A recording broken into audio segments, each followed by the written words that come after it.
Hebrews chapter 9, verse 1.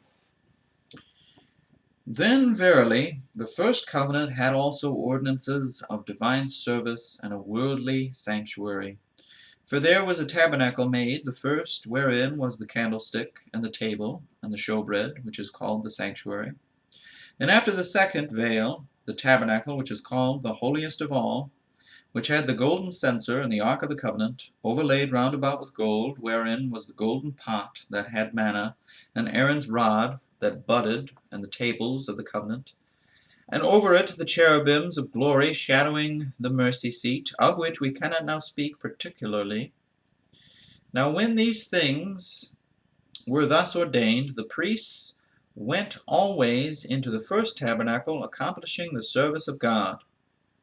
But into the second went the high priest alone, once every year, not without blood, which he offered for himself and for the errors of the people. The Holy Ghost, this signifying that the way into the holiest of all was not yet made manifest, while as the first tabernacle was yet standing, which was a figure for the time when present, or then present, in which were offered both gifts and sacrifices that could not make him that did the service perfect as pertaining to the conscience, which stood only in meats and drinks and diverse washings and carnal ordinances imposed on them until the time of Reformation. But Christ, being come an high priest of good things to come, by a greater and more perfect tabernacle, not made with hands, that is to say, not of this building, neither by the blood of goats and calves, but by his own blood, he entered in once into the holy place, having obtained eternal redemption for us.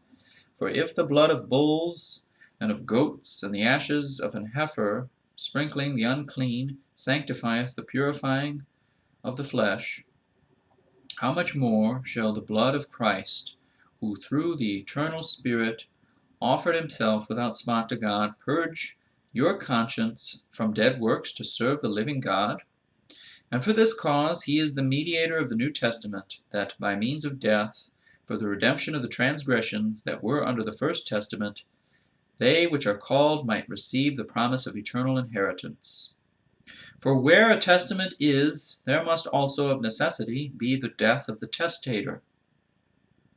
For a testament is of force after men are dead. Otherwise it is of no strength at all while the testator liveth. Whereupon neither the first testament was dedicated without blood. For when Moses had spoken every precept to all the people according to the law, he took the blood of calves and of goats with water and scarlet wool and hyssop, and sprinkled both the book and all the people, saying, This is the blood of the testament which God hath enjoined unto you. Moreover, he sprinkled with blood both the tabernacle and all the vessels of the ministry. And almost all things are by the law purged with blood, and without shedding of blood is no remission. It was therefore necessary that the patterns of things in the heavens should be purified with these, but the heavenly things themselves with better sacrifices than these.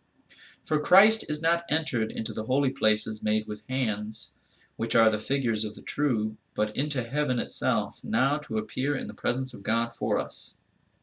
Nor yet that he should offer himself often, as the high priest entereth into the holy place every year with blood of others. For then must he often have suffered since the foundation of the world, but now once in the end of the world hath he appeared to put away sin by the sacrifice of himself.